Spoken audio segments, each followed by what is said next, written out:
నటసింహం నందమూరి బాలకృష్ణ గారు హీరోగా నటించిన టైమ్ ట్రావెల్ సైన్స్ ఫిక్షన్ చిత్రం ఆదిత్య 369 1991 జూలై 18వ తేదీన రిలీజ్ అయి మొదటి రోజు డిజాస్టర్ టాక్ సంపాదించింది.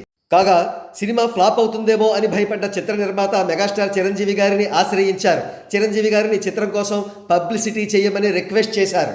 కానీ అప్పట్లో ఇప్పటిలా సోషల్ మీడియా కానీ ఎలక్ట్రానిక్ మీడియా ఛానల్స్ కానీ ఏవీ లేవు. మరి చిరంజీవి గారు పబ్లిసిటీ చేసేది ఎట్లా? కానీ అప్పట్లో గవర్నమెంట్ వారి దూరదర్శన్ ఛానల్లో మాత్రం 10 సెకండ్ల యాడ్కి మాత్రం పర్మిషన్ ఇచ్చేవారు. చిరంజీవి గారు తనకు ఫ్యామిలీస్లోనూ చిన్నపిల్లల్లోనూ ఉన్న ఫాలోయింగ్ని ఉపయోగించుకుంటూ వారికి ఆదిత్య 369 సినిమాను చూడమని రికమెండ్ చేశారు. ఆయన చేసిన యాడ్కు విస్తృతమైన పబ్లిసిటీ లభించడంతో ఆదిత్య 369 సినిమా డిజాస్టర్ కాకుండా యావరేజ్ స్టేటస్ సంపాదించింది. సదరు వివరాలు ఇక్కడ స్పష్టంగా వ్రాశారు, చదువుదాం.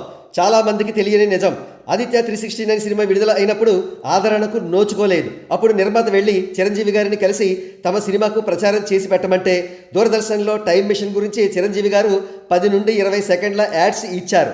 కాగా ఆదిత్య 369 సినిమా ఇటీవలే రిలీజ్ అయింది. ఎంతో పబ్లిసిటీ చేసి ప్రీ రిలీజ్ ఈవెంట్ కూడా జరుపుకున్నారు. ఆ కార్యక్రమానికి బాలకృష్ణ గారు కూడా హాజరయ్యారు. అయినప్పటికీ మొదటి రోజున ఈ చిత్రం కేవలం 9 లక్షల రూపాయలు మాత్రమే గ్రాస్ వసూలు చేసింది. ఏదేమైనా ఒక డిజాస్టర్ కావాల్సిన చిత్రాన్ని నిలబెట్టినందుకు చిరంజీవి గారికి బాలకృష్ణ గారు ఆయన ఫ్యాన్స్ రుణపడిపోయారని చెప్పవచ్చు.